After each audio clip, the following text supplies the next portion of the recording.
ඔයාලට මම මේ වෙද්දි කියලා දීලා තියෙනවා සායවල් 5ක්. ඒ කියන්නේ ප්‍රයාත් ක්‍රම වලට කියලා දීපු සායවල් ටික ඔක්කොම ඉවරයි. අද මම ඔයාලට කියලා දෙනවා ටයිට් සාය කොහොමද කරන්නේ කියලා. ඔයාලට ටයිට් සායට ගන්න මිමි ඉස්සලම සාය උස ගන්න, අදින කෙනා අදින්නේ කොහෙන්ද කියලා බලලා සාය උස ගන්න, ඊට පස්සේ උකුල උස ගන්න, ඊට පස්සේ ඉන්න වට මිම්ම ගන්න අදින තැනින්, ඊට පස්සේ උකුල වට මිම්ම ගන්න. ඒ මිමි 4 ඔයාලට අවශ්‍ය වෙනවා. ඒ මිමි 4 ගත්තට පස්සේ මේ උකුල උසත් ගන්න. ඒ කියන්නේ ඉන්න ළඟ ඉඳලා උකුල වට මිම්ම ගන්න තැනට උස ගන්න. ඒ මිමි 4 අරගෙන ඔයාලට තියෙන්නේ මේ රෙද්ද කියලා හිතමු. මම කොලෙන් පෙන්නන්නම්. ඔයාලට තියෙන්නේ මේ රේවේ වගේ රෙද්දක් ගත්තා. මේ පැත්තේ බලවාටිය තියෙන රෙද්දක් ගත්තා. ඊට පස්සේ ඔයාලට අවශ්‍ය ප්‍රමාණයටම රෙදි ගන්නවා නම් ඔයාලගේ සම්පූර්ණ සාය උස තියෙනවනේ. සම්පූර්ණ සාය උස අපි කියමුකෝ 22යි කියලා. ඒ 22 ඇතුළේනේ උකුල උසක් තියෙන්නේ. එතකොට සම්පූර්ණ සාය 22යි නම් අපි මේකට අල්ලනවනේ පටියක් අඟල් එකමාරක වගේ. ඒ පටියේ අපි මේ 22කින් අයින් කරනවා ඒ ප්‍රමාණය. අයින් කරාම අපිට එනවා 20යි භාගයක්. මම බලන්න 20යි භාගයක් එනවා සායේ උස. අපි උඩට බෙල්ට් එක අල්ලන්නේ හින්දා ඒ උස අපි අයින් කරේ. එතකොට 20යි භාගයයි අපට මහුම් වාසිත් ඕන වෙනවා. අපි බලමු මේ 20යි භාගයයි රෙදි කොටසක් නම් ඔයාලා 25ක් විතර ගන්න. මොකද පුරුදු වෙන කෙනෙක් නිසා 25ක උස රෙදි කොටසක් ගන්න මේ පැත්තට මෙහෙම. ඒ කියන්නේ මේ තියෙන බලවාටි දෙකනේ. ඊට පස්සේ ඔයාලා මේ විදිහට බලවාටි දෙක එකට හිටින විදිහට රෙද්ද නමා ගන්න. රෙද්ද නමලා නැවත ඔයාලා මේ නැම්ම තියෙනවනේ. මේ නැම්ම පැත්තේ මේ පැත්තෙන් තියන්න ඔයාලා අඟලක්. මෙහෙම ටේප් එක තියලා මෙහෙම අඟලක් තියලා මේ පැත්තෙන් මෙහෙම එතෙන්ට මේ විදිහට රෙද්ද නමා ගන්න. දැන් ඔයාලා මේ නමලා තියෙන කොටස් 4කට. මේ බලන්න. මේ තියෙන කොටස් 4කට නමලා තියෙන්නේ. එතකොට මේ නමපු එකේ ඔයාලා රෙද්ද කෙලින් කරගන්න ඉස්සලා ටේප් එක තියලා මේ විදිහට රේඛාවක් ඇඳ ගන්න. රෙද්ද කෙලින් තියෙනවා නම් ඔයාලා උඩින් අඟල් භාගයක් ලකුණු කරලා කෙලින් රේඛාවක් ඇඳ ගන්න. මෙන්න මේ විදිහට. ඊට පස්සේ මෙතන ඉඳලා ඔයාලා අර මිම්ම ගත්තනේ උකුල උස මිම්ම මෙතන ඉඳලා පල්ලෙහාට මාක් කරන්න කීයක්ද කියලා ඒ එන ප්‍රමාණය ළඟින් ආපහු මේ විදිහට රේඛාවක් අඳින්න. ඊට පස්සේ මේ විදිහට රේඛාවක් අඳින්න උකුල උස ගන්නකොට හැබැයි ඔයාලා මේ උකුල උස මාක් කරනකොට තව දෙයක් කරන්න ඕනේ. අපි උඩට පටියක් අල්ලනවනේ. අන්නේ පටිය උස අඩු කරලා උකුල උස අපි හිතමු උකුල උස 5යි කියලා. ඒතර උකුල උස 5යි නම් අපි අඟලක බෙල්ට් එකක් උඩට අල්ලනවා නම් ඒක අඩු කරාම 4යිනේ එන්නේ. ඒ 4 තමයි ඔයාලා මේ උඩට අඟල් භාගයයි තියෙන්නේ. ඒ 4 තමයි මෙතන ලකුණු කරන්නේ. ඊට පස්සේ තමයි ඔයාලා මේ විදිහට රේඛාවක් ඇඳගන්නේ. ඒ රේඛාව ඇඳගෙන ඔයාලා නැවත අපි අර එකමාර අයින් කරලා තියෙන එක උඩට තියාගන්න. මේ තියෙන එකමාර ඔන්න ඔහොම ටේප් එක උඩට තියලා අපිට අවශ්‍ය උස සායේ 20යි භාගයයිනේ ආවේ. එතකොට 20යි භාගය අපි අඩු කරලා ගත්ත ගන්නේ සම්පූර්ණ උස 22යි. අන්නේ සම්පූර්ණ උස අපි මේ විදිහට ලකුණු කරලා ඒකත් තරහට රේඛාවක් ඇඳ ගන්න. මේ විදිහට අපි රේඛා 3ක් ඇඳ ගන්නවා. මේ තියෙන්නේ ඉන රේඛාව, මේ තියෙන්නේ උකුල රේඛාව, මේ තියෙන්නේ යටවාටි රේඛාව. ඔයාලට පේනවා ඇති පැහැදිලිව මේ විදිහට තමයි මිමි ලකුණු කරන්නේ. මම ඔයාලට රෙද්දේ ඇඳලා පෙන්නන්නම්. මම සුදු පාට රෙද්දක් ගත්තේ ඔයාලට පැහැදිලිව පෙන්නන්න ඕන නිසා මේ කොලේ පැත්තකින් තියලා මම මේ විදිහට රෙද්ද ගන්නවා.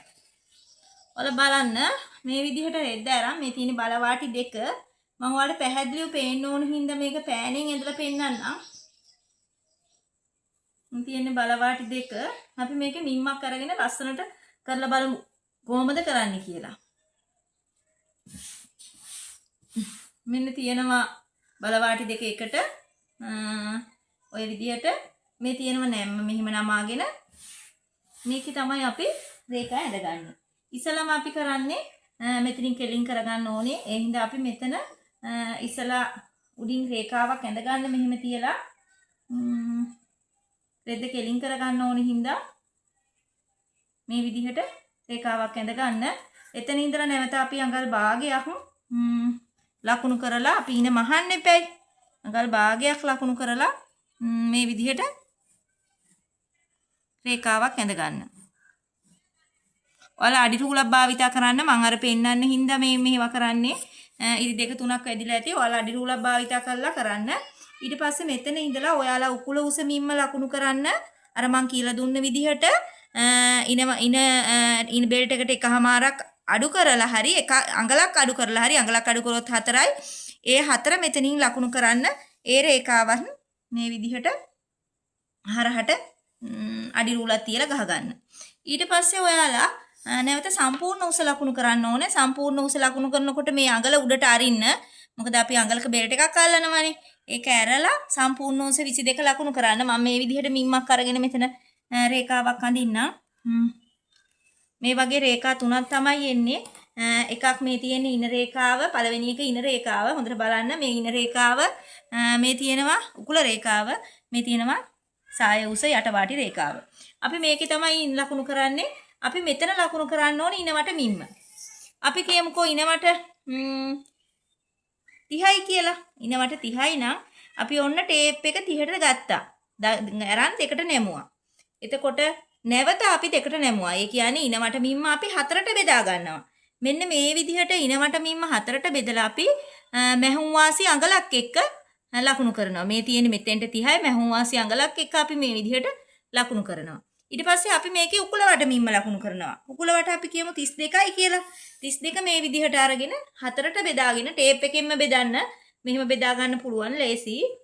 ඊට පස්සේ ඒකත් අපි උකුල රේඛාවේ ලකුණු කරනවා මැහුම් වාසි අඟලකුත් එක්ක. ඊට පස්සේ ඔයාලා ටයිට් සාය ලකුණු කරනකොට මේ යටවාටියේ ගොඩක් අය සාය ගොඩක් ටයිට් එකට අඳින්න කැමති නෑ. එහෙම කෙනෙක් නම් අපිට මෙතනට ආපු වගේම ලකුණු කරන්න පුළුවන්. මෙතෙන්ට මට ඇවිල්ලා තියෙන්නේ 9යි. ඒ 9ම ලකුණු කරන්න පුළුවන්. එහෙම නැත්නම් ඔයාලට පුළුවන් ගොඩක් ටයිට් වෙන්න ඕන නම් සාය මෙතන 9යි නම් ඒකෙන් අගලක් අඩු කරලා 8 ලකුණු කරන්නත් පුළුවන්. එහෙම නැත්නම් අර කිව්ව ගානම ලකුණු කරන්නත් පුළුවන්. සමහරු ටයිට් සාය වුණා ටිකක් ලූස් අඳිනවා. ඒ කියන්නේ ටිකක් වැඩිපුර සැහැල්ලු අඳිනවා. එහෙම කෙනෙක්ට නම් අඟලක් වැඩිපුර ගන්නත් පුළුවන්. මේ විදිහට ඔයාලා ඊට පස්සේ මේ රේඛා යා කර ගන්නවා. මම උන රෑ කරලා පෙන්නන්නම්. මෙන්න මේ විදිහට අන්න ඔය විදිහට ඔන්න පළවෙනි ටයිට් සාය. එතකොට මේක පිට්. ගොඩක් ටයිට් එකට තමයි මේක. එහෙම එපා කෙනෙක්ට නම් මෙතන ඉඳලා මේකට රේඛාවක් ඇඳ ගන්න පුළුවන්. එහෙමත් එපා ගොඩක් සැහැල්ලුවට ඕන කියලා කෙනෙක් හිතනවා නම් අර අපි වැඩි කරපු අඟලට ලකුණු කරගන්න පුළුවන්. ওই විදිහට තමයි ටයිට් සාය ලකුණු කරන්නේ. ඊට පස්සේ අපි ඔපනෙල්ලක් තියා ගන්න ඕනේ. මොකද ඉන හැඩ වෙන්න එපා. ඉනයි උකුලයි. ඒ නිසා අපි මේ රේඛාවේ ඉනවට 4ට බෙදපු දෙන හරි මැද හොයාගෙන හරි මැදේ මේ විදිහට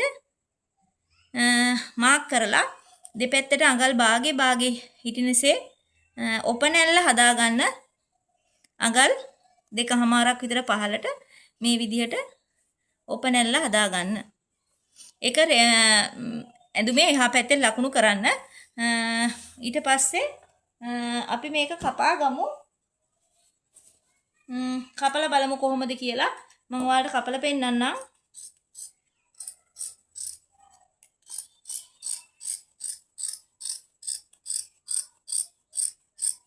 ඔයාලට මේ ලොකු අවබෝධයක් නැති වුණාට මුලින් ඉඳලම මගෙත් එක්ක එකතු වෙලා ඔයාලට පුළුවන් මැහුම් ඉගෙන ගන්න. පුළුවන් තරම් මගේ මේ YouTube channel එක subscribe කරන්න ඔයාලා හැමෝටම. ඊට පස්සේ මාව සම්බන්ධ කරගෙන ඔයාලට පුළුවන් මේ වැඩි විස්තර තොරතුරු දැනගන්න. මහාන විදිහත් මම ඉදිරියේදී ඔයාලට කියලා දෙනවා. මේ එතකොට මම මගේ මේ WhatsApp number එක දාන්නම්. හැමෝටම මැසේජ් කරන්න පුළුවන්. එහෙම වුණොත් අපි මේකට මැහුම් වාසි තියලා ඕන කපන්න. මම ඔන්න ඉස්සෙල්ලාම තියෙන එක කපලා පෙන්නන්න. මෙන්න මේක ඔන්න මැහුම් වාසි අඟල් භාගයක් තියලා මම මේ කපන්නේ. අර ටයිට් සාය ටයිට් එකට අඳින්න කැමති නැති අයට තමයි මම මේ කැපුවේ. අපි දෙවනියට එක කපලා දාමු. ඊට පස්සේ දෙවනියට කැමති සාය අඳින කෙනා විදිහට මම කපලා පෙන්නන්නම්. ඔන්න ඒ සාය කැමති කෙනෙක්ට ওই විදිහට තමයි එන්නේ. ඒකත් එපා ටයිට් එකට සාය ඕනි කියලා හිතන කෙනෙක්ට ටයිට්ම විදිහට සාය ගන්නවා නම් මෙන්න මේ විදිහට තමයි එන්නේ.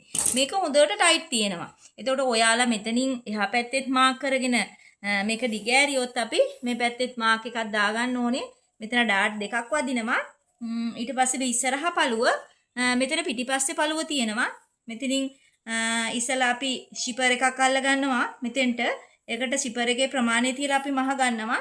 ඕපන් එකක් ඕනේ නම් නැවත අපි පල්ලෙහාට මහන්නේ නැහැ. මේ විදිහට මැහුනට පස්සේ මෙතනින් ෂිපර් එකක් අල්ල ගන්නවා. මෙතනින් අපි ඕපන් එක තියනවා. ඊට පස්සේ අපි අර ඉඩ තියුව ඩාට් එක ගහ ගන්නවා මෙතනින් මාක් කරලා මේකෙත් ගහගෙන අපි මේ සාය මහ ගන්නවා. ඒතකොට ඔයාලට මේකේ ප්‍රශ්නයක් තියෙනවා නම් ටයිට් සාය මම කියලා දෙනවා. ඒ ලයින් සාය කියලා දෙනවා, පිස්ටේල් සාය කියලා දෙනවා. ඔයාලට කියලා දෙන්න තියෙන සායවල ඔක්කොම කියලා දෙනවා. ඒතකොට ඔයාලට පුළුවන් දෙයක් තේරෙන්නේ නැත්නම් මේ සායත් එක්ක මගේ WhatsApp නම්බර් එක මම දාන්නම්. කතා කරලා විස්තර අහගන්න. මහන්න දන්නේ නැත්නම් මහන්න දන්න අයට නම් කැපුවට පස්සේ මහ ගන්න පුළුවන්. දන්නේ නැති අයට කියලා දෙන්න. ඊට පස්සේ අපි මේ සායට පටියක් බෙල්ට් එකක් දාන්න ඕන උඩට. බෙල්ට් එකක් අපි කපා ගන්නවා. මේ ඉනේ ප්‍රමාණය බලලා අපි කපා ගන්නවා. ඒකට පියුසින් එකක් කලවලා තමයි අපි මහන්නේ. ඉතින් ඔයාලට තේරෙන්නේ නැත්තම් මට කතා කරන්න. මං හිතනවා සියලු දෙනාම මගේ YouTube channel එකත් එක්ක එකතු වෙලා රෙදි මහන්න ඉක්මනින්ම පුරුදු වෙයි කියලා.